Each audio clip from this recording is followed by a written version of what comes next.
लड़ाओ और हुकूमत करो। अगर ऐसा माहौल फिर बन गया है मुल्क में तो समझ जाइए कि अंग्रेजों की पॉलिसी एक मर्तबा फिर हिंदुस्तानियों को दबाकर गुलामी के शिकंजे में कसना चाहता है। हम ये नहीं होने देंगे, हम लड़ेंगे इसके खिलाफ।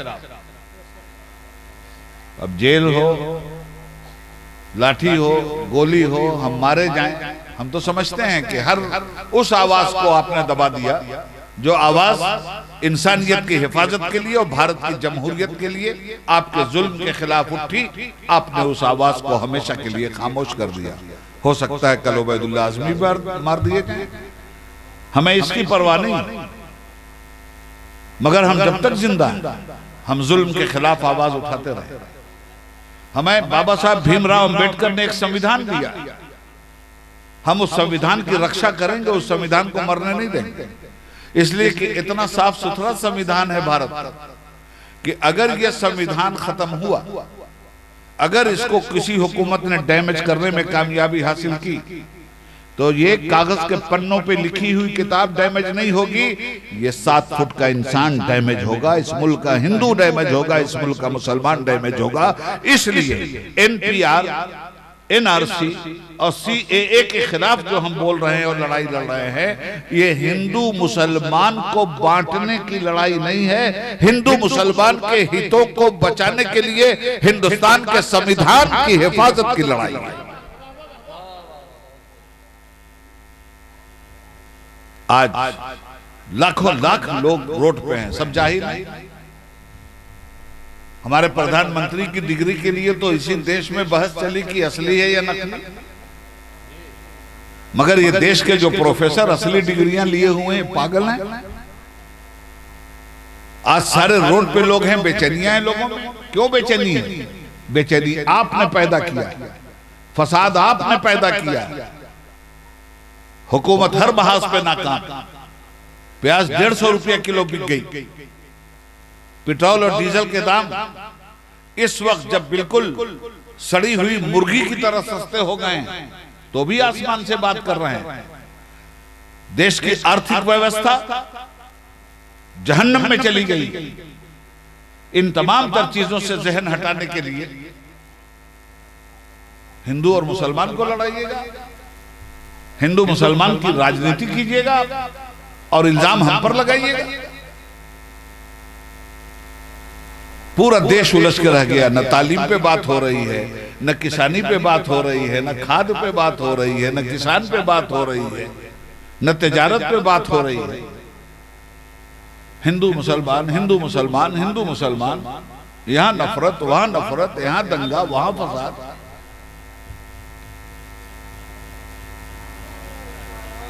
अब इस माहौल में आप ले आए एनपीआर, तो जरा समझा जाए कि ये एनपीआर क्या है जो 1 अप्रैल से शुरू होने जा रहा है।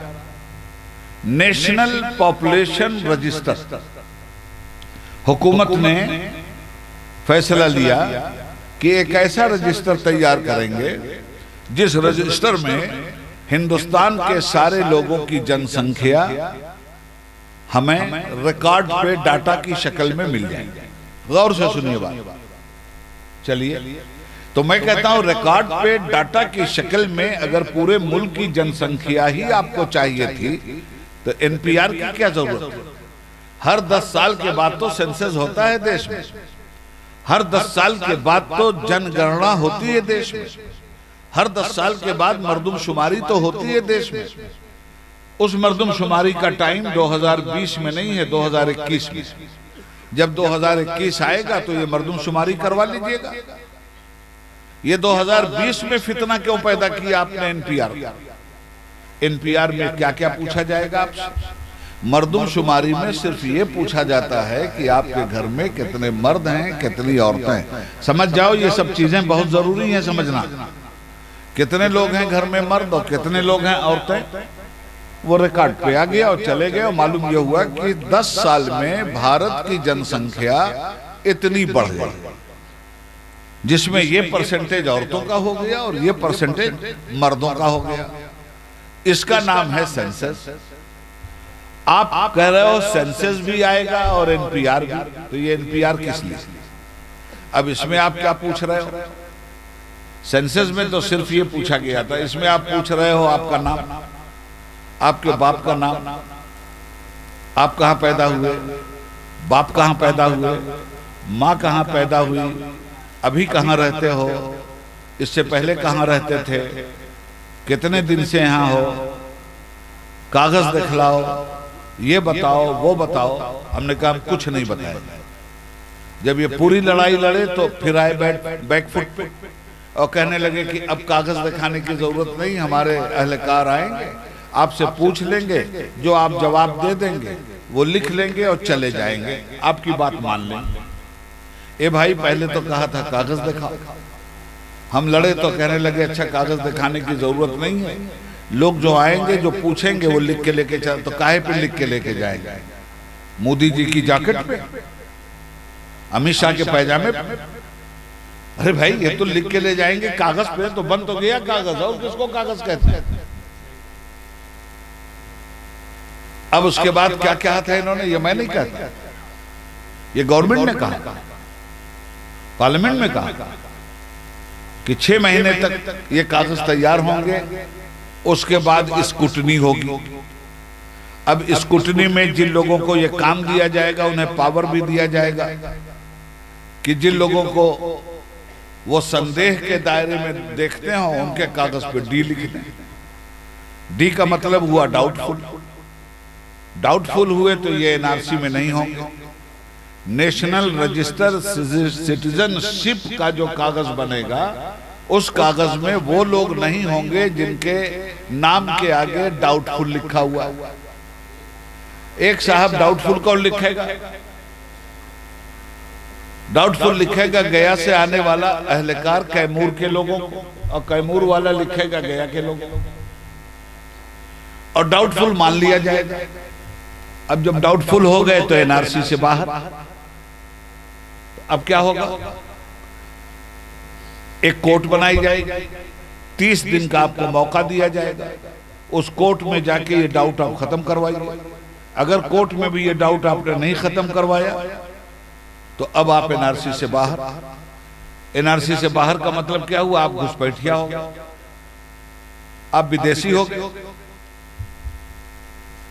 अब मुझे आप ये बताओ कि अगर ये बातें मैं लोगों को बता रहा हूं कि गवर्नमेंट ने ये किया है,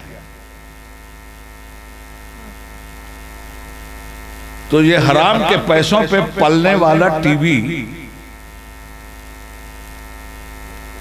उल्टा चोर कोतवाल को डांटेगा। अरे मैं तो वो बता रहा हूं पब्लिक को जो तुम्हारी गवर्नमेंट ने बताया है, जो हमारी गवर्नमेंट ने बताया है, इसलिए कि गवर्नमेंट हमारी भी है। हमने वोट दिया हो ना दिया हो, जो गवर्नमेंट बनी हमारी, और तुमको वोट मिला हो तो नहीं मिला हो, अगर तुम मुल्क के प्राइम मिनिस्टर हो तो सब के सब तुम्हारे हैं। और तुम्हारा तो नारा भी है सबका साथ, सबका विश्वास। तो फिर ये विश्वासघात क्यों हो रहा है? आप समझते हो कि ये लड़ाई नहीं लड़ी जाएगी। संविधान से बाहर हटकर अगर कोई बात की जाए, और अगली बात ये कि ये कहा गया कि साहब कह रहे हैं कि हम क्या साबित करेंगे, मोदी के बाप भी साबित नहीं कर सकते। तो अब टीवी कह रहा है देखिए मोदी जी को गाली दे रहे हैं। ये गाली है? अगर यही गाली है तो सोनिया गांधी को मोदी जी ने कांग्रेस की विधवा कहा था, क्या ये गाली नहीं थी?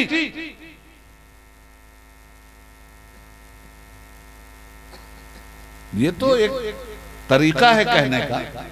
मेरा बाप भी नहीं दिखला सकता, मोदी का बाप भी नहीं दिखला सकता। 100 साल पहले का कागज मांग रहे हो? हम सबके माँ बाप खुद हम लोग हॉस्पिटल में पैदा हुए हैं क्या? घरों में पैदा होने वाला बर्थ सर्टिफिकेट किधर से लाएगा? मगर भ्रष्टाचारी हुकूमत में तो बर्थ सर्टिफिकेट भ्रष्टाचार के जरिए बनवाया जा सकता है भाई, बन जाएगा। रिश्वत जिंदाबाद, नहीं बनवाना। अभी केजरीवाल ने दिल्ली की असेंबली में कहा ना मेरे पास कागज है, न मेरी बीवी के पास है, न मेरे बाप के पास है, न मेरे बाप के पास है। हाँ, ये 2 बच्चे मेरे पैदा हुए इस कलयुग में, तो हॉस्पिटल का बर्थ सर्टिफिकेट है। और उसके बाद केजरीवाल ने अपनी असेंबली से पूछ लिया, 70 एमएलए हैं जिसमें 8 बीजेपी के भी, अपनी असेंबली से पूछा कि भाई ये हुकूमत जो कागज मांग रही है सबूत आप लोगों के पास है क्या? जिन लोगों के पास नहीं है वो हाथ उठा दें और जिनके पास है वो हाथ उठा दें। जब हाथ उठे तो सिर्फ 9 आदमियों के पास कागज निकला, 61 आदमियों के पास कोई सबूत नहीं, जिसमें चीफ मिनिस्टर भी था, मिनिस्टर भी थे, डिप्टी मिनिस्टर, चीफ मिनिस्टर भी। अब इनको क्या सबको जेल में डाल देंगे या सबको विदेशी ठहरा देंगे? ये मैं अपनी जुबान नहीं बोल रहा हूँ, ये केजरीवाल की जुबान है और असेंबली के रिकॉर्ड पे याद रखो। मैं ये बातें इसलिए कर रहा हूँ कि मैं खुद 18 साल तक मेंबर पार्लियामेंट रहा हूँ, मैं पार्लियामेंट की जुबान को भी जानता हूँ और पार्लियामेंट में बैठकर हुकूमत जो ड्रामा करती है उस ड्रामे को भी मैं जानता हूँ। मुझे धोखा नहीं दे सकते हो। हाँ, अपने जुल्म की बुनियाद पर मुझको अगर आतंकी कोड़े मार सकते हो तो तुम्हें इख्तियार है, मारो। अपने जुल्म की बुनियाद पर अगर मेरे जैसे बोलने वालों को जेल में ठूसना चाहते हो ठूस दो, मगर जुल्म को जुल्म हम कहेंगे। और हम बहस कर रहे हैं आपकी लाई हुई पॉलिसी पर। गवर्नमेंट हमने बनाया, वोटर को यह हक है कि हुकूमत से सवाल करे और हुकूमत का यह फर्ज है कि वोटर के सवाल का जवाब दे। आप कह रहे हो सवाल मत करो, जो हम कह रहे हैं उसे खुदा का कानून मान लो। हम ना आपको खुदा का कानून मानते हैं ना आपको खुदा मानते हैं। ये वक्त किसी रौनक पे खाक डाल गया, ये कौन बोल रहा है खुदा के लहजे में? इसलिए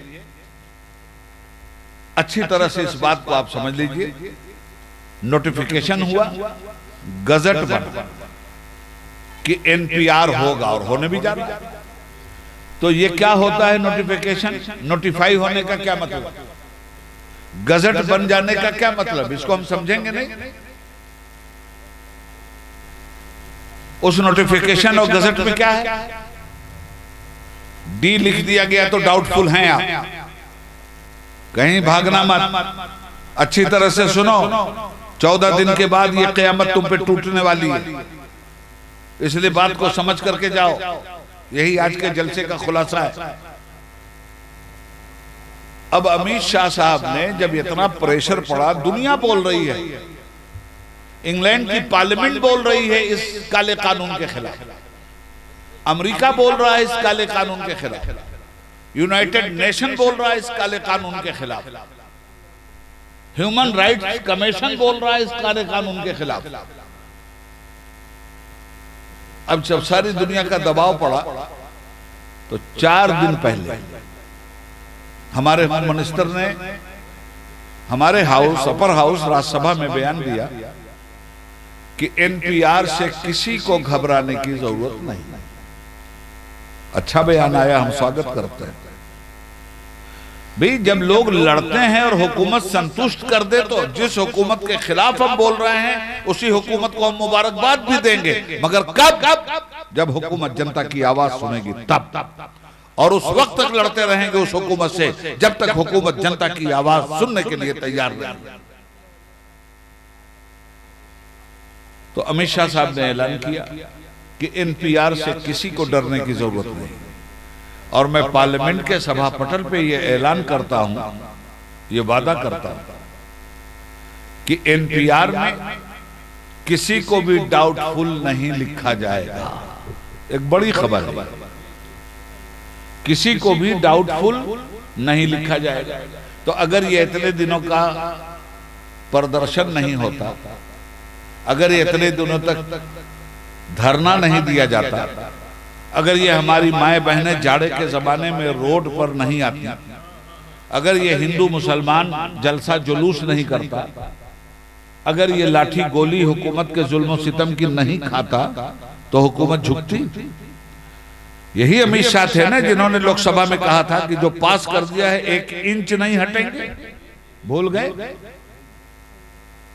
1 इंच नहीं हटेंगे। अब मुझे नहीं मालूम कि कितने इंच हटे, फीता लेके नाप लेना।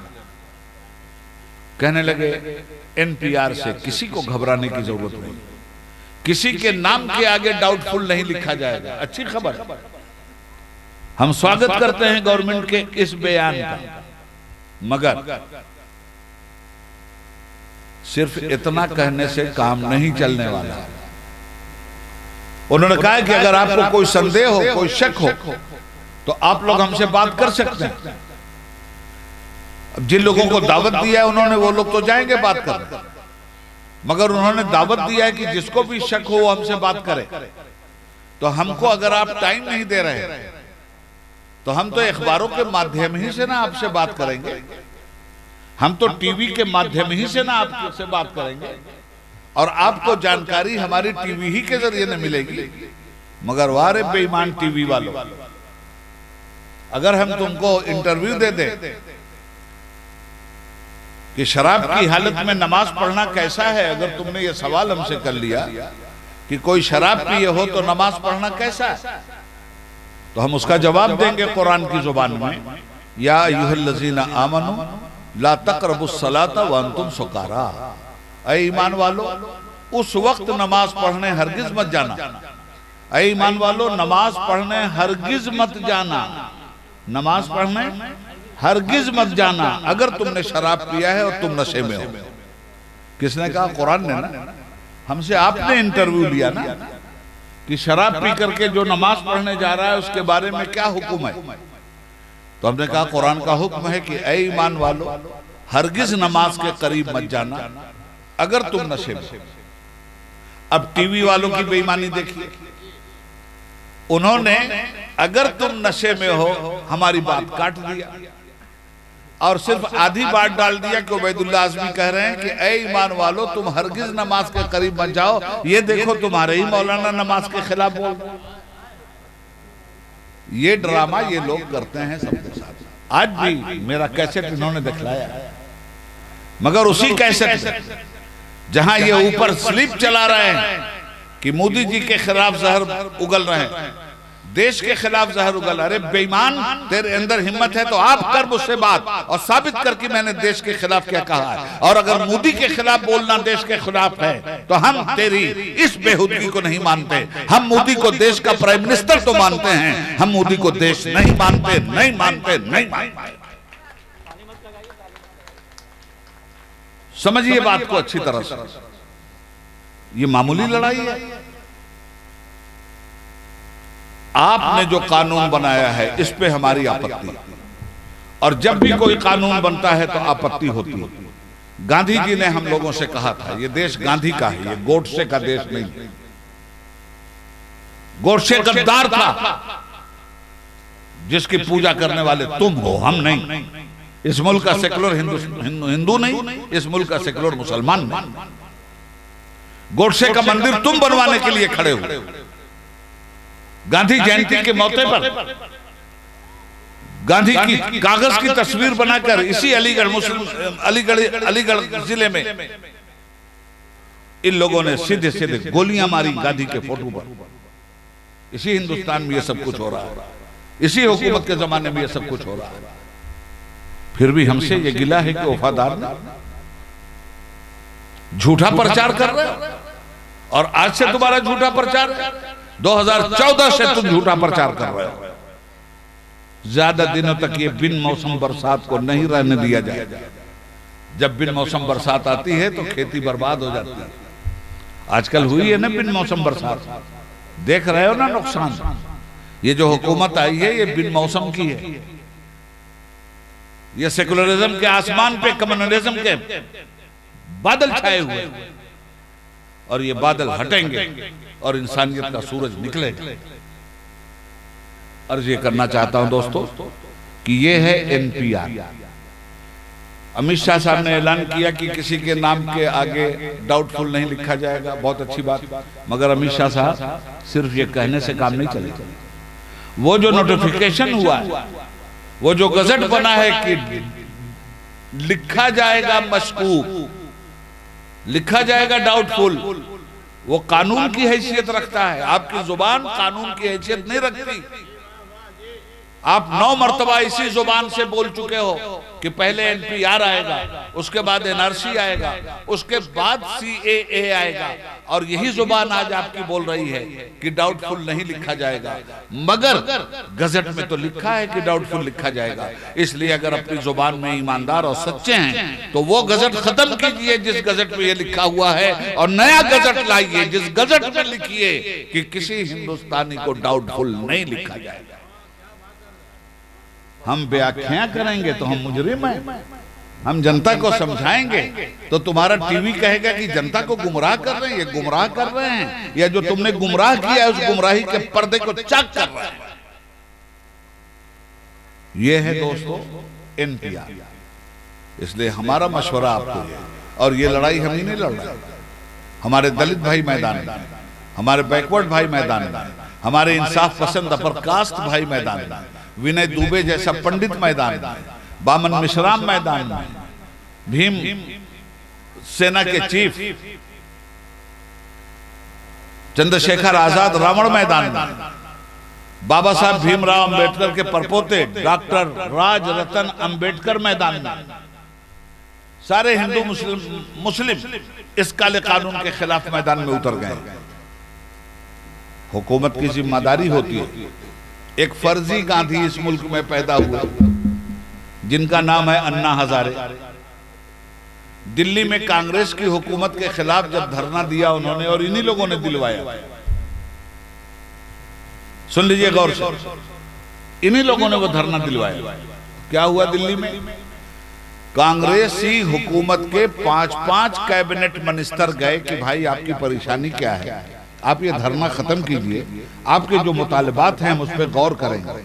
हर हुकूमत का ये काम होता है कि अगर जनता बेचैन हो करके धरना देने के लिए बैठ जाए तो हुकूमत को चाहिए कि अपना नुमाइंदा भेज करके जनता की मुसीबतें सुने, जनता की शिकायतें सुने और जनता की शिकायतों को दूर करें। मगर अफसोस ये है कि इस हुकूमत ने 90 दिन से ज्यादा का धरना हो गया, अब तक अपना कोई आदमी नहीं भेजा कि आखिर प्रॉब्लम क्या है, हम आपके प्रॉब्लम को हल करने के लिए आपसे बातचीत करना चाहते हैं। आज तक एक आदमी नहीं भेजा गया। खैर, ये एक चीज है एनपीआर। एनपीआर में जब आप एनआरसी से बाहर हो जाएंगे तो ये डिटेंशन सेंटर, क्या डिटेंशन सेंटर बन नहीं रहा है? कह रहे हैं सीए लाया गया है बाहर के गैर मुस्लिम पीड़ितों को हिंदुस्तान की नागरिकता देने के लिए। स्वागत है, जरूर दीजिए, हम साथ में।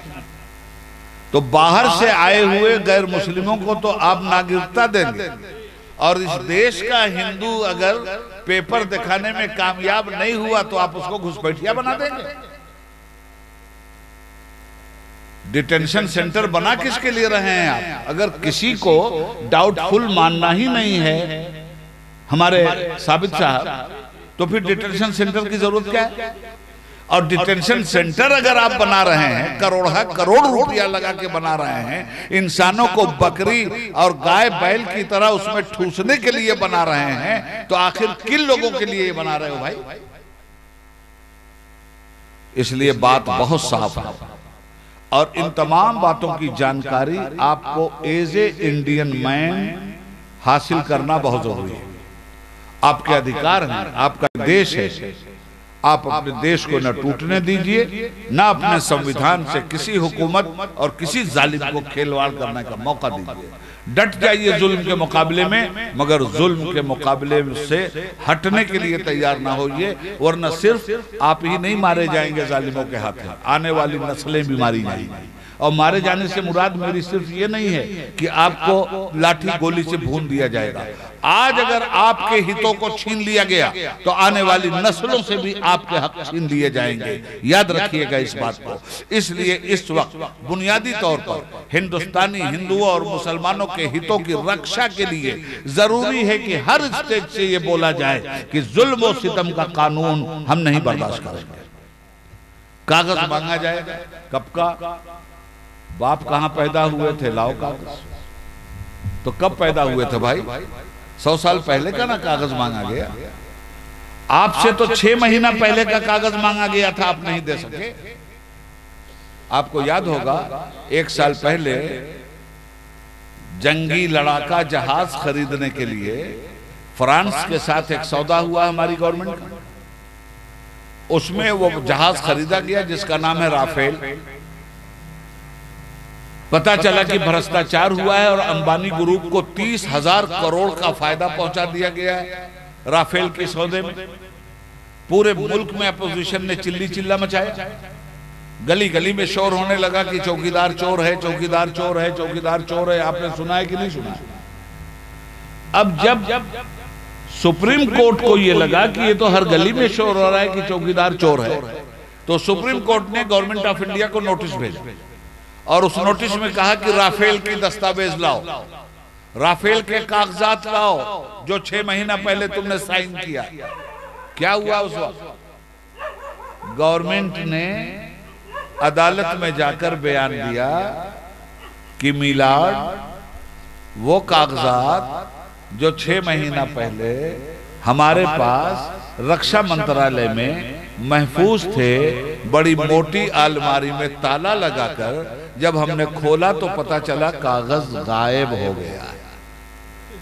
भाई 6 महीने का कागज, इतना महत्वपूर्ण कागज आपके रक्षा मंत्रालय से गायब हो गया और हमसे आप मांग रहे हो 100 साल पहले का कागज। शर्म नहीं आती?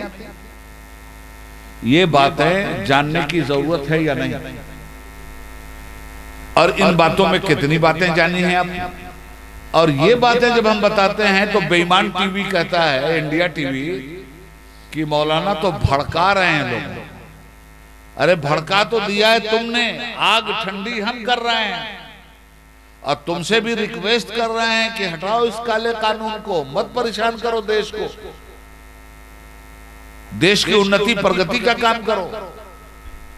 मगर ये बातें आज समझाते समझाते हम लोग थक गए हैं। हमारी जनता में आज भी समझदारी की बहुत कमी रह गई और हम जानते हैं कि ये समझाने के बाद भी लोग आपके घरों में आएंगे तो बहुत सारे लोग गुमराह हो जाएंगे। इसलिए 2 सजेशन आपको हम दे रहे हैं। गांव में अगर आप हैं तो गांव की एक कमेटी बनाइए, अभी टाइम। शहर में हैं तो मोहल्ला कमेटी बनाइए, गौर कर लीजिएगा इसको। कल से गांव कमेटी बननी चाहिए और कल से मोहल्ला कमेटी बन जानी चाहिए। उसमें पढ़े लिखे लोगों को लीजिए। अगर वकील और कानून के माहिरीन भी आपके गांव में हैं, आपके मोहल्ले में हैं, तो उन्हें जरूर शामिल कीजिए। 10 आदमी की एक कमेटी बना लीजिए। इस कमेटी के लोगों का नाम, उनका टेलीफोन नंबर एक बड़े कागज पर टाइप करा जाए और गांव के हर घर में उसको चिपकवा दें। जब भी आपके घर में कोई एनपीआर के लिए आए, फौरन गांव कमेटी को आप फोन कीजिए। अब पूरा गांव चला आए उस घर पे जिस घर पे यह अहलकार अधिकारी आए और जाइए, उनके साथ कोई बदतमीजी मत कीजिए, उनके साथ प्यार से बात कीजिए और उनसे कहिए भाई साहब भूख लगी हो तो खाना खिला देते हैं, प्यास लगी हो पानी पिला देते हैं। बिहार के अधिकारी हैं, खैनी चाहिए तो ठोक ठाक के दे देते हैं। ये सब खा पी लीजिए और सम्मान पूर्वक चले जाइए। No NPR. हम एनपीआर, आपके इस मौजूदा एनपीआर को नहीं मानेंगे। एनपीआर ही करना है तो फिर हम गवर्नमेंट से कहते हैं 10 साल पहले जो एनपीआर हुआ था उसी आधार पर अगर आप आते हैं एनपीआर करने, तब तो हम स्वागत करेंगे। और उस एनपीआर के अंदर जो जो आपने बढ़ोतरी की, हम उसकी बुनियाद पर आपका कोई स्वागत नहीं कर सकते। इस बात को अच्छी तरह से याद रखिएगा। अगर कोई जवाब दिया तो आप फंसेंगे जरूर, फिर न कहना हमें खबर ना हो। इस तरह से आपको, हाँ, अगर गवर्नमेंट हमारी बात मान लेती है, एनपीआर से वो चीजें निकाल देती है जो बढ़ोतरी किया है उसने, वो गजट नया बनाती है और उस गजट में कानूनी तौर पे ये वादा करती है कि किसी को डाउटफुल नहीं कहा जाएगा, किसी को देश से बाहर नहीं निकाला जाएगा, किसी हिंदुस्तानी को उस सेंटर में, उस जेल में नहीं डाला जाएगा। जिस गवर्नमेंट के खिलाफ